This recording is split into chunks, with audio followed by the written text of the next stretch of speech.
Basically রান্নাটা শিখেছি আমি বিয়ের পরেই। আমার রান্না করা যে কোনো আইটেম খেয়াল করলেই দেখতে পারবেন লুকসটা আসে কিন্তু মাশাআল্লাহ। এটার জন্য আমি শুরু থেকেই প্রশংসা পেয়ে আসছি। আমি না কি করি লুকস অ্যান্ড টেস্ট নিয়ে কখনোই কম্প্রোমাইজ করি না। সেটা এখন যে কোনো রান্নাই হোক, সামান্য ডিম ভাজিই হোক কিংবা পোলাও কোরমা যেটাই হোক না কেন।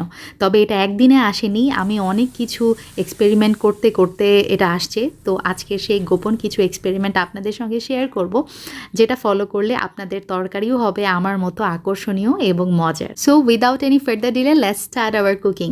আমি চুলাতে পাতিল বসিয়ে দিয়েছি, 2 লিটারের মতো পানি নিয়েছি, তাতে দিয়ে দিলাম সামান্য লবণ। আর এখানে দেখতে পাচ্ছেন আমি 600 গ্রামের মতো ওজনের একটা পেঁপে কেটে নিয়েছি ছোট ছোট পিসেস করে, অর্থাৎ গোটা গোটা পিসেস করে কেটে নিয়েছি।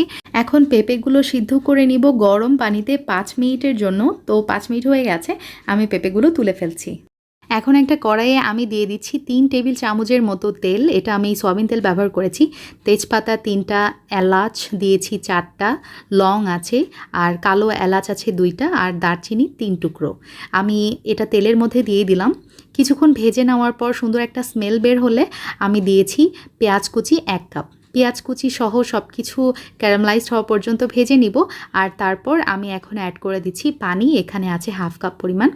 একে একে মশলাগুলো দিয়ে দিচ্ছি। লবণ, হলুদের গুঁড়া 1.5 চা চামচ, 1 চামচ প্লাস 1/2 চামচ, আর মরিচের গুঁড়া আমি দিয়ে দিয়েছি 2 চা চামচ। তার সাথে দিয়ে দিলাম জিরা গুঁড়া 1 চা চামচ।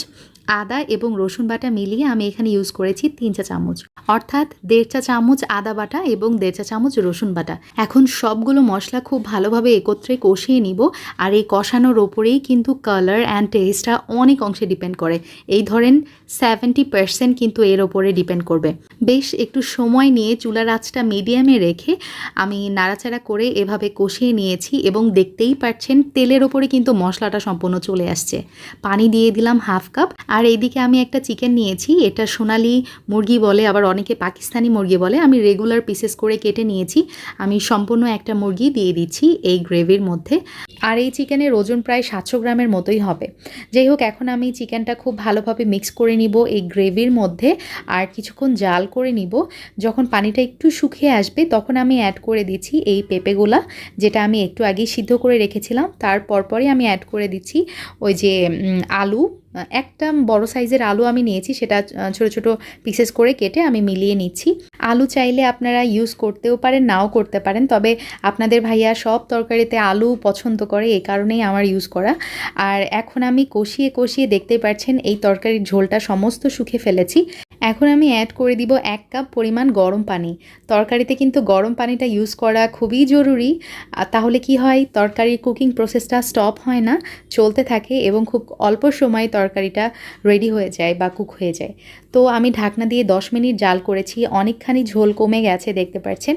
এখন আবারও কিন্তু আমি তরকারিটা উলটপালট করে দিব এবং নাড়াচাড়া করে এই যে এই গ্রেভিটা শুকিয়ে নিব।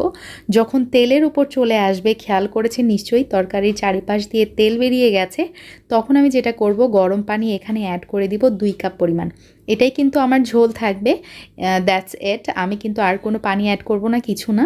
একটু সুন্দরভাবে নেড়ে দিলাম। এখন আমি কি করব, লবণটা চেক করেছি, মনে হচ্ছে একটু কম হয়েছে, এই জন্য আমার স্বাদ মতো অ্যাড করলাম। আর কাঁচামরিচ দিয়ে দিলাম জাস্ট ফর ফ্লেভার। আর এখন একটা স্পেশাল টাচ দিব আমার তরকারিতে।